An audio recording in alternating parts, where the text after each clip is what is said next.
As promised, we are back and we are going to react to the Man City and Arsenal game. What a game it was. End to end stuff, pretty much. The first half, I would say Arsenal were on top. Second half, I could say City. It was one of those games where, like I said to you guys in the predictions just before this video, that we're going to probably see a lot of tactical plays from both managers. And that is pretty much what we saw.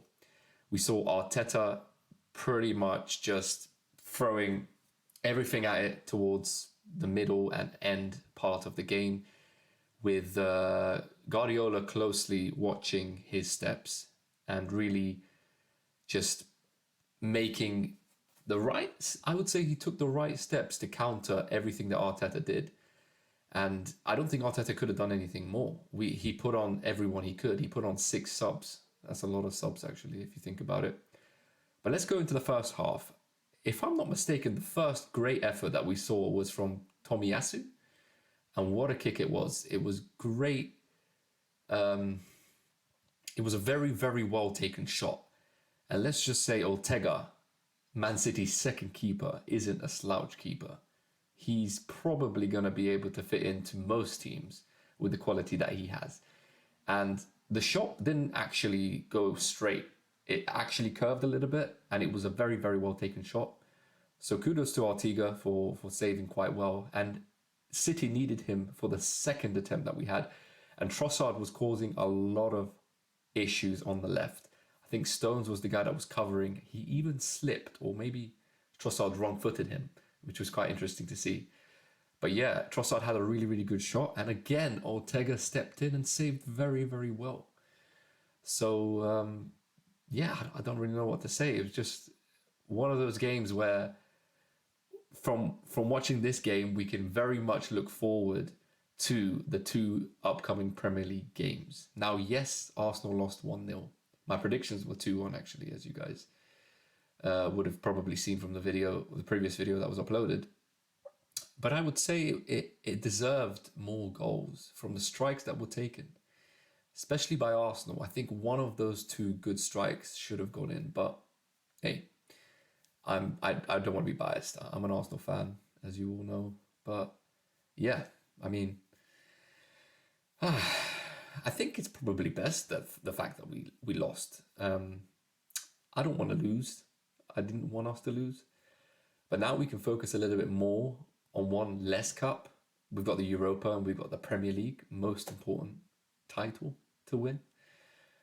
So yeah, I mean, I'm not giving any excuses. City came to play. City actually came to get a good result. I mean, they played out for a win, a 1-0 win, because towards the end they were passing the ball around.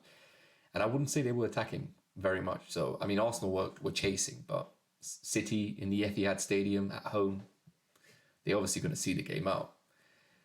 But yeah, let's take a look at the chances that City had. Haaland had a decent effort. Turner came out. He's our second keeper, by the way. He's from the USA. He actually had a very, very decent campaign for the USA in the World Cup. So we do have an okay second keeper, but I wouldn't say he's an Ortega. Second keeper for City would probably fit right in as a first keeper for Arsenal, if I was going to say. But no, I wouldn't want to swap out our keeper, who didn't end up coming on. But I don't think we really needed him.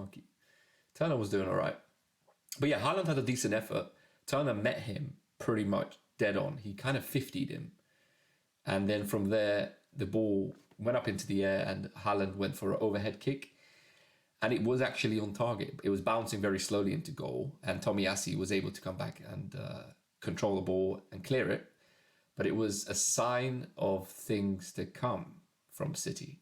And City did have a few decent chances.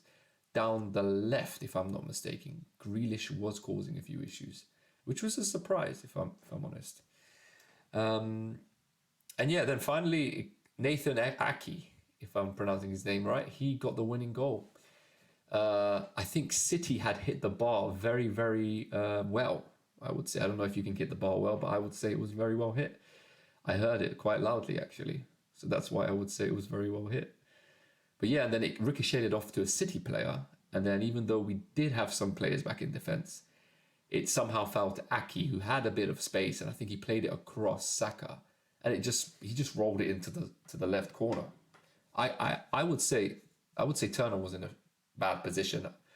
Maybe Ramsdale would have saved that, but that's just hindsight, I guess. But yeah, it's just unfortunate. 1-0. What can I say? There's still 2 great games yet to come, and they're Premier League games.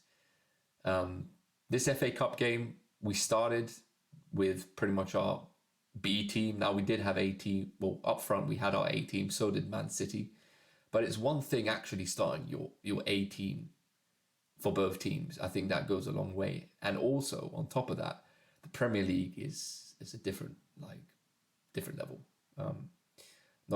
Not giving FA Cup any sort of like bad name or anything like that, but I think the vibe, the sort of momentum is pretty much in the Premier League for Arsenal.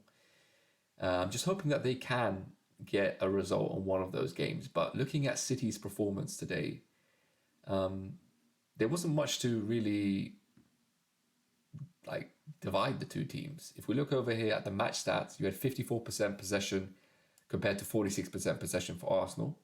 You had 8 shots compared to 5 shots. 3 on target for City and 2 on target for Arsenal. 3 corners. We don't necessarily have a lot of corners. I don't think we created great chances from the corners, if I'm honest, for Arsenal. And then you're looking at the fouls, 14 for Arsenal and 9 for City. It's pretty even, I would say, the stats. And yeah, I've got to give it to City. They got the job done. It's one of those games, a very competitive game. It goes back and forward, and then one of the shots goes in, and it was Aki. And by the way, if you guys didn't know, that's his first ever FA Cup goal. And as the commentator said, it was a very cultured finish. Make of that what you wish. Anyway, so this was pretty much my analysis of the game. It was a very quick analysis. The ones in the future are going to be probably a bit more extensive than this one. But at the same time, I think my trailer of thought got lost there. That's it. Now I remember. I lost my trailer of thought a little bit, but now I remember what I was actually going to cover. So that was in fact, what's his name? Moses Caicedo. Sorry if I butchered his name. Brighton midfielder. Apparently he's confirmed to leave Brighton from a Twitter post he made. Now, I do understand that Arsenal made a bid of 60 million, which Brighton actually rejected. So I don't know too much about this guy. I know that he might have played in the Bundesliga, and he's been doing okay for Brighton, considering where they are as well. We've already brought Trossard from Brighton, so that's going to be an interesting one. His comment was, "I am grateful to Brighton for giving me the chance to come to the Premier League, and I feel I have always done my best."